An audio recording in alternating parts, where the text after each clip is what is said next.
for those founders and brands that maybe only have the one hero product, that's the opportunity to partner with other companies. Creating a relationship with a complementary product to enable you to bundle is an absolute no-brainer.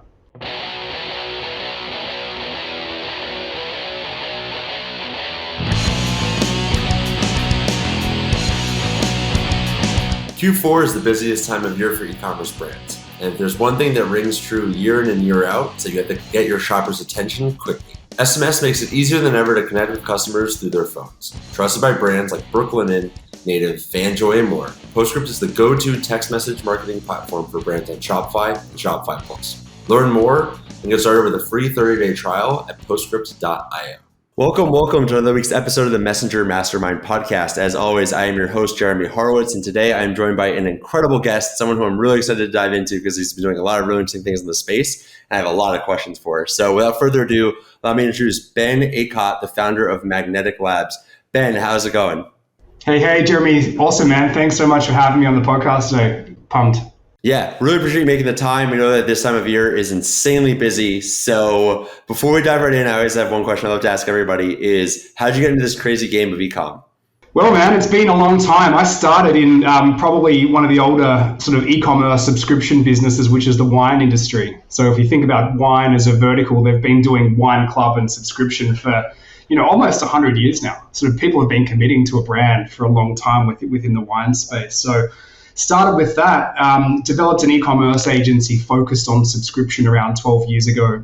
Was lucky enough to go through an exit and to sell that company, and have just been immersed in DTC and digitally native ever since. Okay, so I have to ask, what was building a subscription program 12 years ago like? Because there was no recharge at the time. There wasn't even like a really shop. I mean, you might have been super early on Shopify, but like, were you just custom building everything for subscriptions? Yeah, man, it was pre-Shopify. So we were figuring it out on the fly within WooCommerce, very early iterations of WooCommerce.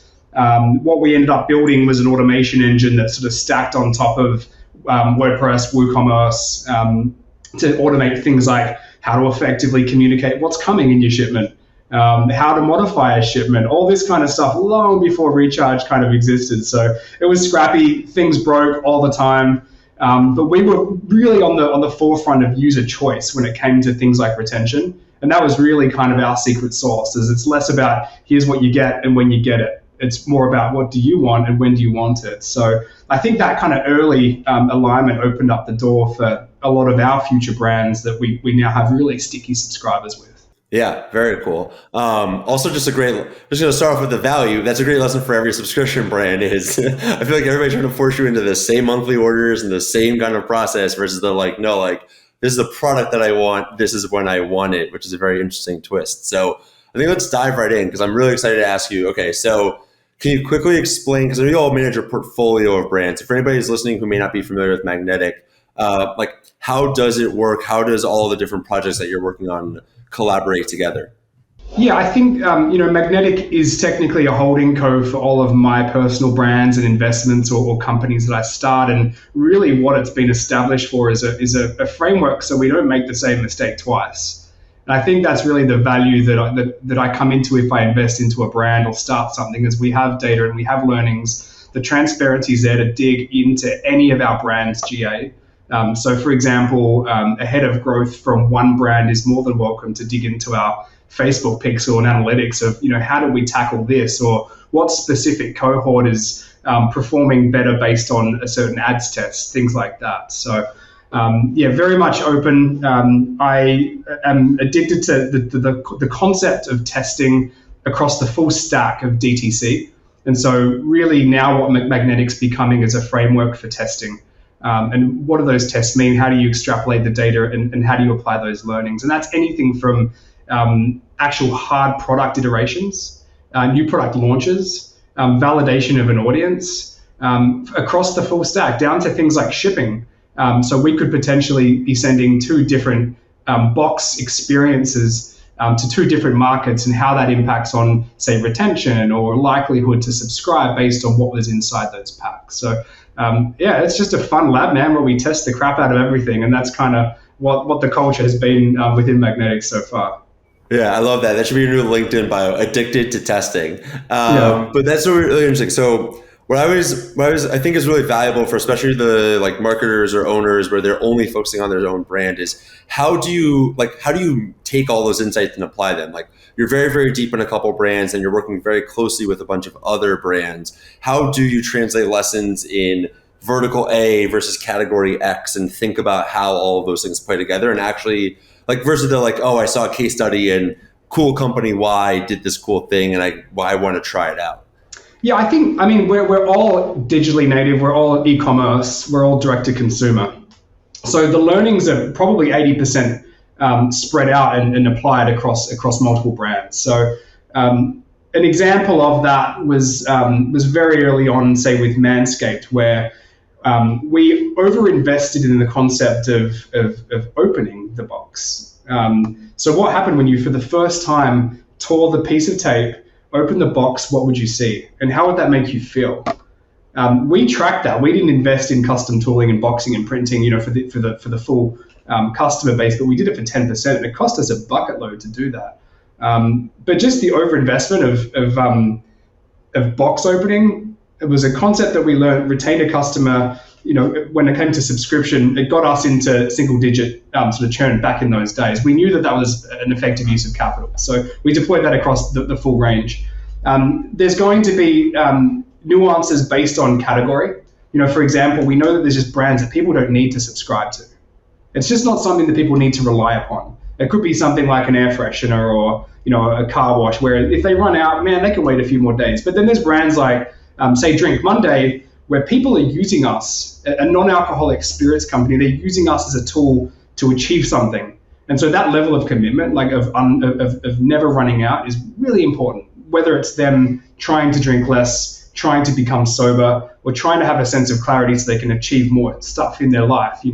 They rely on us. So that concept of subscription, of never run out, is important. So there is nuances, but day to day, we can kind of make the calls of making the right application or the right learnings to another brand within our portfolio.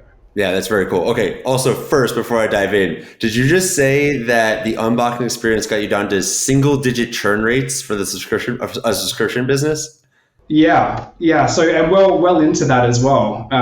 There's a lot of psychology there around box unopening, and my hypothesis on why it's important, one, because it looks great and it's Instagrammable, but two, it creates a much more richer connection. Even if the product is not quite perfect, what it does is, at every touch point, it's an enjoyable experience, right? And what it's also stopping the consumers to do is leave a bad review. They're like, man, these guys have gone to a lot of effort to make this look pretty. I'm not going to jump on and become a keyboard warrior and leave the 2-star reviews. So there's a whole heap of reasons and rationale as to why we do it. But what we do find in a lot of e-commerce brands is the product is a little bit meh by the time it comes, but the ads have been awesome, the on-site experience and the post-purchase messaging has been awesome, and the box is awesome. If the product's like not quite right, we can kind of get over that hurdle of first to second purchase, right? Which is the unicorn to kind of get over, is that second purchase. So all of these little sort of pillars make up for that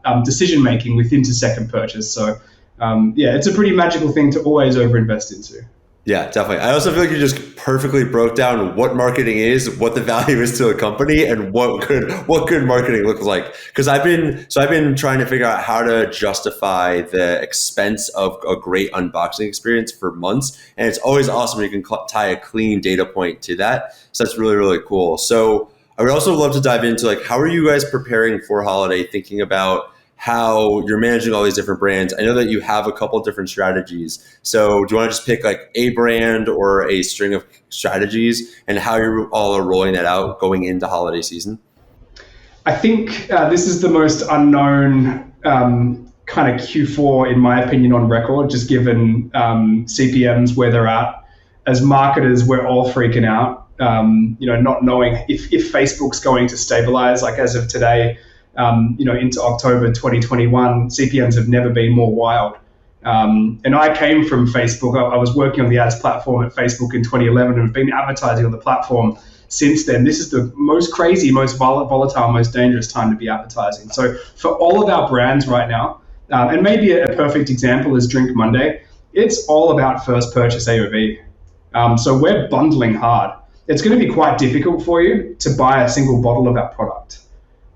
we need to get that single or first purchase AOV north of $100. For us as a brand, profitability off first purchase. In fact, all of our brands within Magnetic have always been profitability, if you can, obviously, on first purchase. We know that with all the pillars that I mentioned before leading up to a second purchase, that's great, but it has to be off first purchase. So our sort of average order value target for Q4 now is $113. Okay, so that's assuming that.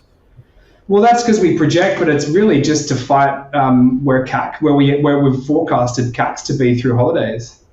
We're running full transparency around triple our CAC of where it was in, say, April, March this year. And so when like us, contribution margin is king, like contribution margin is everything to us, you need to kind of overextend where you feel CAC may be, especially in the peak of December. So thinking through bundles, it isn't just about product. It's what creates a richer experience to the end consumer. It's perceived value. And so a good example of that is, hey, you get say 3 bottles. You choose whichever 3 bottles of, say, non-alcoholic gin, non-alcoholic whiskey that you wish. We're including T-shirts. We're including barware. We're giving you that first kit to get you up and running. Tasters. So carbonated sort of, say, tonic to match, that we know matches well with our gin. Just the full kit that's giftable, that's high price, that's everything you need to have a great experience with us. Why that's also important is that when we're including things like a tonic water, like a high tier like Fever Tree or a brand like that, or a cola, we know it tastes great with our products. So for those of you that don't know, Monday is non-alcoholic spirits. If you try it, say neat, say the whiskey, it may not be the best experience you've ever had. It's quite interesting. It's designed to be mixed with a carbonated beverage, preferably a sweet one. So if we include that cola, the customer's getting more inclusions, better perceived value, but we're also controlling the taste, which is going to return a better retention rate. So there's a lot of strategy there of just like partnership with other brands and bumping up AOV and then making sure that it's packaged beautifully so they can pour a drink within a few minutes and have the best experience possible. Yeah, definitely. And it's that beautiful holistic approach that then makes the business and all the financials better. So there's a couple things I want to unpack in there just because you dropped a lot of good knowledge in there. So do you mind just quickly going over what contribution margin is for anyone who isn't familiar with that specific stat? I mean, very basic, it's COGS plus CAC. That's kind of how we just treat it and look at it. But it's COGS all the way through from finished product into a box, out the door, shipped, plus your CAC. And so I think about CAC personally blended across the full spectrum of the business. So no matter which source people are coming in, finding your website, referring, it's blended CAC for first purchase, not subscription. So COGS plus CAC is just a very, very interesting way. It's cost of goods across the full spectrum, shipped to a customer, plus the acquisition cost, no matter which the source is. Okay, cool. So it's basically profit once you come into sale. So then I want to dive into how many bundles are you all rolling out? Are those going to be virtual bundles or real bundles? Because I agree with you. I think that this is one of the most like old school, but also untapped tactics in like Shopify D2C today of just like throwing a bunch of products together, making it really thoughtful, and then just really increasing that value add AOV so you can just stuff a higher CAC into that. And the math all still does work out. Yeah, I think it's very much physical bundles. It's not just, another example is how Manscaped did it. Prior to me sort of jumping into that ship, but it was the perfect package. And so, say, the Manscaped... it's good branding too. the main Manscaped product is their trimmer. I think at that point it was retailing for $70. But the perfect package came in and bundled all this crazy stuff in there, stuff that was complementary, all within the product's portfolio to get that AOV up to about $119, I think it was. And that outsells that basic trimmer like 3-1 or whatever the metric was back in, but it crushed. So we're applying that same, again, learnings that we tested in the early days and applying that across the full gamut. And I agree, it's completely underutilized.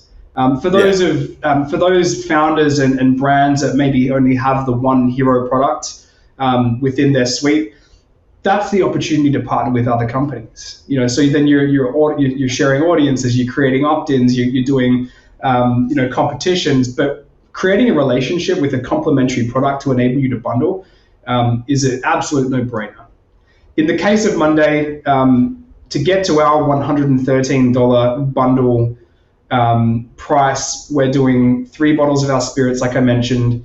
I'm pretty sure we're doing a t-shirt for this season. We're doing gorgeous gold barware, so beautiful cocktail shaker, stirrers, measurement cups, the full thing. So when a customer comes to us, they're absolutely getting, on paper, $180, $190 worth of value. We're selling it to them for $113, $114. Our COGS are way more comfortable enough to get to, say, a $60 CAC. We can wear it. We're still profitable. But it's higher revenue. Each customer feels more compelled and committed because they have branded stuff. They've got their t-shirt, they've got their branded barware. It's all Monday stuff. And then they've got their mixes. So it's ensuring a great experience. And it achieves what we need to do, which is getting from a $63 AOV right now up into the triple digits. Yeah, definitely, because then it gives all those business benefits, but also what I think is so cool is that also sounds like an incredible gift. Like I was thinking of 3 friends while you were talking about that, like not only would I want to give that to them as a gift, but then also that's like a talking point of the barware, the different cocktails you can make. Like that's something that you can also use to further your marketing. So the other piece of that I thought was interesting that I was going to ask also is on the partner side. Are you all doing anything from a marketing perspective instead of just product inclusion? Like are you doing email swaps or running ads against each other's pixels, like anything like that during the time, or is it really more just promoting the bundle with the other brand? No, I mean, this is the season for diversification of distribution and, getting really scrappy. I mentioned at the beginning of the call before we recorded that, we are testing all through Q4 this year because we need to, just to kind of offset the craziness within Facebook, Instagram world. But a good example of that, just before you mentioned gifting. Gifting is now, in my opinion, a distribution method. It's a new platform for revenue. And so one piece of technology or one frustration I've always had with the Shopify ecosystem is that gifting's quite broken in a lot of ways. The experience to give something that's meaningful, that perhaps attracts empathy or needs to have an explanation method or to build excitement has been lacking. It's like, here, dude, I bought you a gift card. I feel like, there's a lot of kind of human connection missing from that, just the concept of gifting and doing the right thing. So our bundle, making it easy to gift, we're partnering with a new company. It's in beta at the moment called Treat. They're building some cool shit. It makes the connection of giving a gift fun for both the giftee and the giftor. And so an example of that is at product page level, you'll see rather than just an add to cart, it will be give a gift. The giftor fills out the giftee's details. The whole interaction happens through text.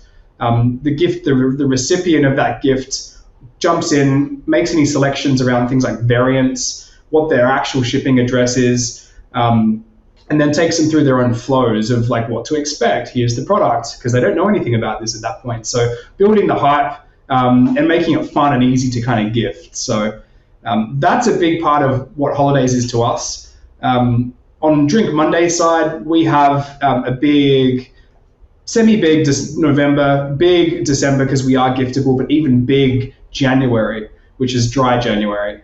So a lot of our campaigning and talking about us is dry Jan. It's the biggest month that people go sober. Gifting is a huge part of that. So right now we're building creative around give the gift of clarity, of sobriety. For people going through pregnancy, through the holiday periods, it's tough, or people that are trying to give up through that, it's tough. So human narrative to make the connection of my buddy is struggling with drinking too much. I'm going to gift him this. So creative all the way from seeing the ad, a funnel built out specific to gifting, through to a beautiful gifting experience, through to the actual recipient receiving their own custom bundle that's designed to be gifted, is also very, very important. What I mean by that is that inside the recipient's box, it's a little bit different to if you were to buy it yourself. Inside is a card, QR code that you scan. or a text to opt into with a discount on your official first purchase. Why that's important is that, again, if you've been delighted with every step, you've got the box and it's gorgeous and the product's great, it tastes awesome because we've controlled that, we need to get you into a purchase. So we're happy to discount that because it's better than paying Facebook $65 CAC. We much prefer to give this guy a $30 discount, which is very significant, of his first purchase. We know that that's our holy grail within the gifting kind of circle.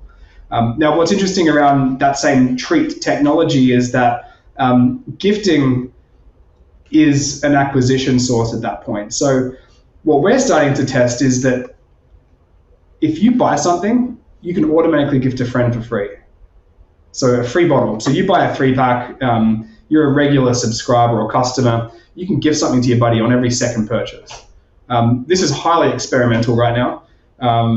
We can do it because we know our margins and we know the retention and reorder rates, but gifting on, say, first purchase or fourth purchase, you can gift it to a buddy. We're tracking that at the moment in terms of how that kind of converts back. But I'm a big believer in gifting, especially coming out of such a long period of craziness with COVID and with lockdowns and all that kind of stuff. Yeah, definitely. Okay, so Treat sounds like the app that powers all of that. So I have a couple of quick questions. Is the customer who's receiving the gift picking out the product, or is it the gift giver that's picking the product? The giver selects the gifts. So it's not too different to going into a store and saying, hey, I know Jeremy's going to love that, like that's specific. That's meaningful because you've actually taken the time to search something out and choose something that's relevant. The recipient can jump in at that point and say, you know what, I'm not a large, I'm actually a medium, as an example. Or in our case, I'm not much of a gin drinker. Thanks for the thought. I think I'm going to try the whiskey. So they can swap out variants as long as the price is exactly the same. The transaction occurs when the giver jumps in, makes the transaction, puts the recipient's phone number and email address in. The transaction's already occurred at that point, right? So then the recipient jumps in, does all the customization. They can also jump in and add more stuff to their cart as well. Yeah, and it's brilliant because it's a pre-return, right? Like everybody gives their gifts back because it's either the wrong size or all these other different elements. But it's very cool that I can pick exactly what I want. So that it removes a little bit of that friction of am I actually going to like this gift or not? Which is very, very smart from from the fulfillment supply chain side of things. The other thing I wanted to dive into, because I think it's interesting, is you also seem to play in that healthy January of the fitness and diet brands and all of those other companies that it almost ramps up of November is huge, December is even bigger, and then January is even bigger. Do you all shift your holiday strategy around that? Or are you just thinking of it as holiday as a self-contained piece? We want to drive as big revenue as possible, and then we essentially just have a hot start to the next year. Yeah, when I think about it, almost all of the brands within our portfolio are better for you and all have that kind of January is probably the biggest month. It's also when CPMs drop a lot as well. So most guys are turning off Q4 spend. So that's when we turn on. I think we do share a lot. So all of the brands within the portfolio do a lot of sort of sharing and collabs and partnerships and, buy this, get that, things like that. But my hypothesis with holiday spend over the last kind of 3 or 4 years is November with Black Friday, Cyber Monday, it's been about me. December, it's about you, so gifting. And then Jan is about just getting your own things tight. So we try to bring it back into what do I want to achieve.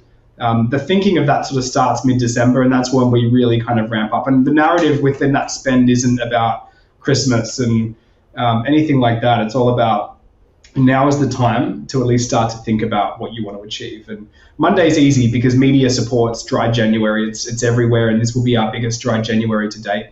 And that's really what it's about. We, one, want to make sure that we get out early enough to hit shipping deadlines, but two, make sure that we have enough time to inspire. So we know with our cohort, and this is probably the same with all health fitness, you don't make the impulse decision to commit to something, be it a 28-day challenge of protein shakes or drinking less or smoking less or whatever it is, it takes around 3 to 4 touch points to really convert and to change your mindset towards committing to something. So we know that 4 to 5 touch points with Monday takes around 10 days. So we need to get out there sort of early December, plant the seed of, hey, this is Monday. This is a tool. The next kind of part of the funnel with Monday is this is what you can achieve by not drinking. The third is like validating that there's a movement here. It's not just like people that are addicted or alcoholics. It's like it's a big group of people that are committed to questioning the place that alcohol has in their life. The psychology of I don't need alcohol to have fun. I can still go to that event on a Thursday night, stay out till 1 a.m., but I don't need a drink. Especially if I've got a meeting at 6 a.m. and as an entrepreneur or as a founder, like that's sacred time. I don't want to give that up for yesterday's, maybe a bit of fun. So anyways, long story short, it's a long burn to create a loyal customer that commits to just stopping drinking. So we just kind of get deep into that psychology, given that it's usually pretty heavy stuff where people are coming from into commitment for giving up booze. Yeah, I feel like it's a very strong swing of motivation where it takes a ton of convincing and it's probably very hard to get them over that hump. And then once they're there, they're very committed. So are you all like pushing that motivation all year round and then holiday is just like, how do we capture on that as much as possible? Or are you pushing during holiday on that branding, knowing that January will be the big spike? A bit of both. I mean, we're still testing with Monday. We're only really kind of like a year old properly, in terms of like, hitting decent revenues. What we're seeing though is cheap customers coming through now. Like we've got enough data to see really like a specific cohort of customers that, their retention rates are very, very low. And now what we're trying to do in preparation for Q4 is to find the learnings of what a cheap customer is and how we got them. So going deep back into our analytics and data and spitting out cohort sort of analysis on what creative did these people see, what offer did they opt in for, then how do we turn all of that off to not attract them? It's crazy. We've got one of the highest retention rates that I've ever seen. We've also got one of the lowest retention rates that I've ever seen. Why that is people go, yeah, I'm going to give that a shot. But if you're not prepared for it, you don't mix it properly, it might not taste that great. So you're never going to come back, no matter how good our sort of automation is. On the flip side of that, when people are in, they're in. Like they've sort of made that break. We're a tool. We're always in their bar cart. We're forever theirs. So it's just all about kind of refining all that. Q4 for us is that if we're going to be dropping $60, $70, $80 CACs, we want to know that we've got them for $200-300 worth of value. And so what we don't want is cheap traffic. So you won't see us discounting. You won't see us going through the whole BOGO Black Friday deals. We're not interested in that. All of our brands aren't. I think at best you'll maybe get 20% off on a saving. That's the bundle. But it's all about value, and that's the value for stickiness. And Q4 is crazy. If I look back at last year's January retention rates, they're super low. But we've learned a bunch around the psychology of what attracts people to want to drink less or to commit to going to that, that health shake or trying this greens product.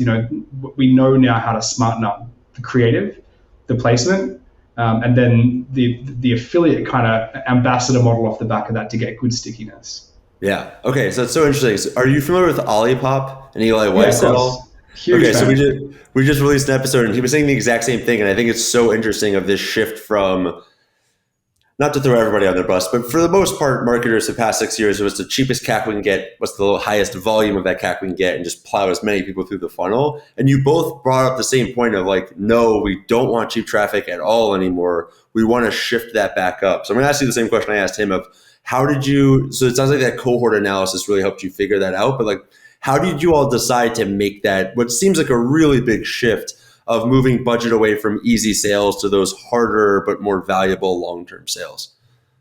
We'd much prefer to spend more money on great traffic, and that's apparent now. We have a full year of data, which we never did, especially back then.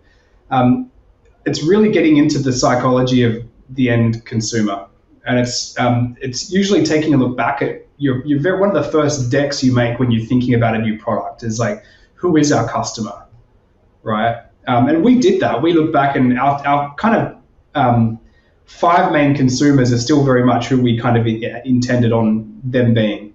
Unfortunately for us and for most brands, you get, oh man, CACs are low, let's just keep pumping, let's just keep spending. But what we didn't have, because we didn't have access to LTV info or stickiness around that, we were just like in full fire mode of just throwing money at it.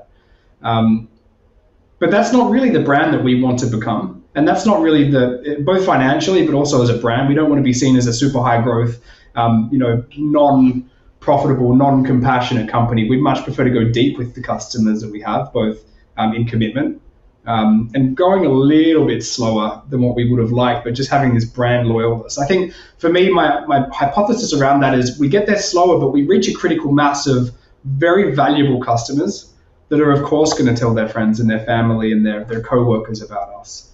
What we don't want is, and other brands, and I won't mention names within our portfolio, have done cheap, tacky traffic. They don't give a crap about necessarily about the end customer. They just want full growth mode.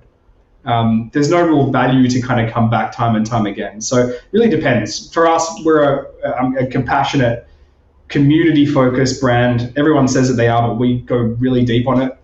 We're there to help people. And I think with that kind of concept and mind frame, it just gets to profitability over time. None of our brands have ever really gone and raised a shit ton of cash early. We want to get to critical mass. In my opinion, in DTC, 10 million in revenue is kind of critical mass. It's when magic things start to happen. And I'll usually hold off any kind of fundraising if it needs it until that point. So that's our approach. High value, retention, doubling way down on flows, whatever the outlet is, be it email or SMS, but just going down on retention, inspiring use, checking in with the customer. If it is helping someone, you're checking in on them. They probably need a hand. They might not have told their friends that they want to drink less or maybe drink too much or whatever the product is. So it's just kind of taking some time, going slower and deep and creating a sort of timeline of the psychology of why they started and where they're at today. How many purchases have they gone through? How are we helping? Things like that. Yeah, definitely. It's so interesting. Like the people who get it, just get it. And I'm trying to find like a great, like either data point or just simple line of why everybody else should do this as well. But it seems like it's the right decision for every business to make. So one thing that I want to ask before we jump to the quick fire round, because you're one of the first people I've talked to in a long time who could rattle off your awareness to sales cycle, both number of touches and days off the back of your hand, is how did you all determine that? How did you all figure out we needed X number of touches in this specific time frame? Is there a specific tech stack you're using? Were you monitoring something in a channel? Like, how do you know that so well? Because I feel like this is something that I just have diatribes on all the time, but most brands don't know what that first sales cycle looks like. Well, I think my biggest vision around all of that is just productizing the framework to know that information.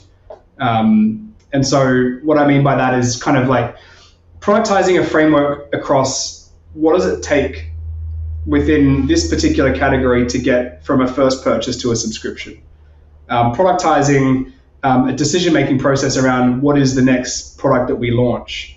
Productizing a framework around who is the target audience, to then use that data to make, tie it back into product development, things like that. In terms of things like touch points, it's not too challenging to kind of see.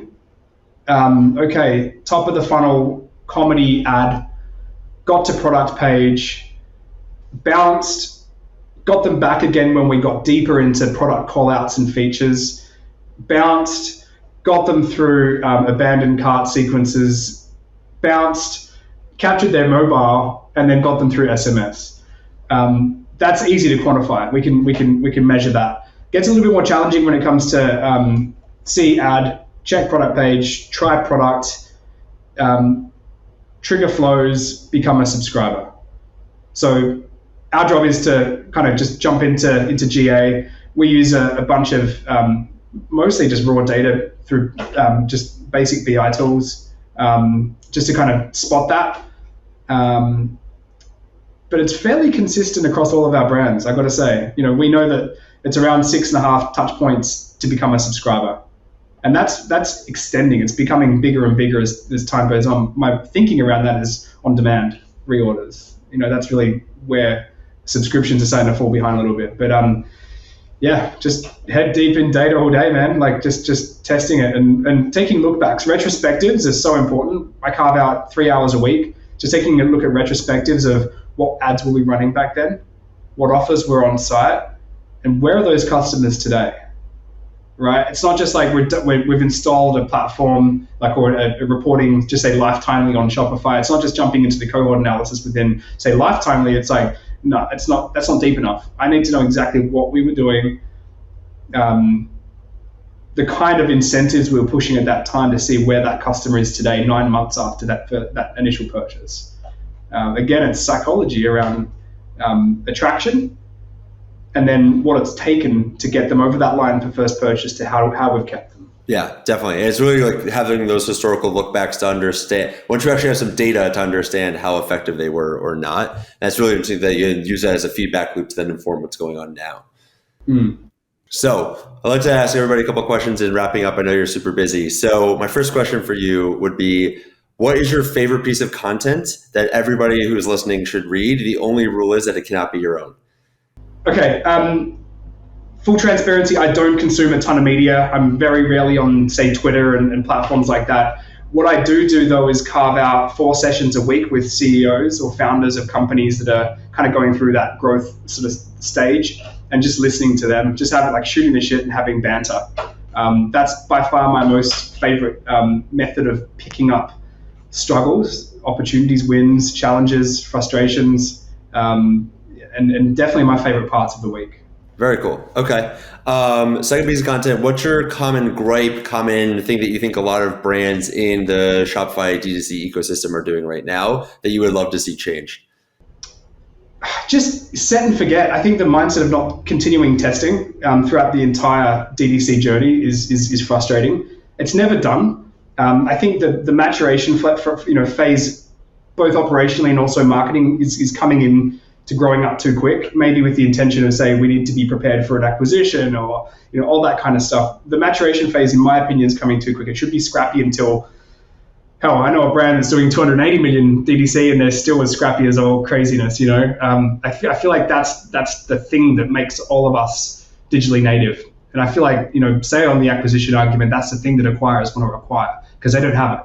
Just say it's a global strategic corporate that's rigid, and they want that fun, that excitement, that ability to test and pivot and change and iterate products, things like that. So that's some of the things I've started to see lately, especially in the last year, is being too rigid too early. Okay, yeah, that's a good one because it's all the reason we got into this was for being nimble. So my next question for you is, if you could go back in time and go back to Ben, who was just starting out in the wine club, what's one lesson you would impress upon yourself if you had to do it all over again? Ooh, good question. What I wish I had have known is that the propensity and likelihood of subscription outside of wine was there. So we were just very much laser focused on wine and beverage, but it turns out, fast forward, that people are subscribing to shavers and to tampons and to ice cream. The stage was massive and is massive from that. I think that's probably the biggest thing because we did stay super niche, and that could have set us up to be at the forefront of subscription on a much bigger sort of fashion. Okay, it sounds like that informed very much Magnetic today. Yeah. So then my next question would be, who's one person that we should have on the show and what should we talk about? Paul Tran, CEO of Manscaped, founder of Manscaped, super lovely dude, empathetic, compassionate, completely dominated or started a category and a movement and a culture. What he is incredible at is that he's taken a taboo, boring, kind of not spoken about thing of shaving balls. And made it into an obsession and a culture, and made it so it's something that we want to keep, as hygiene and cleanliness and something that we now talk about. He's a pretty stellar man. Definitely. I feel like really took that taboo culture and just made it like went through the comedy route first, but then really made it like mainstream and acceptable, which I think was a very interesting track to their business. Okay, so Ben, I know you're incredibly busy. We really appreciate the time. If somebody wants to learn more about you or Magnetic, where should they go? Yeah, sure. I mean, email is just ben@magnetic.co. Otherwise, look me up on LinkedIn. Just Ben Acott in the search bar should get me. So. Awesome. Well, we really appreciate the time. Thank you. Yeah, man. A lot of fun. Thanks, Jeremy. Thanks for listening to another week's episode of the Messenger Mastermind podcast. If you enjoyed today's episode, please share it with another e-commerce marketer. And always let us know what you think down in the comments below. Also, don't forget to subscribe. If you're looking for cutting edge tactics and the resources that we rely on to run our businesses, sign up for our newsletter. We'll include a link down below. As always, stay confident, connect with your customers, and keep crushing it.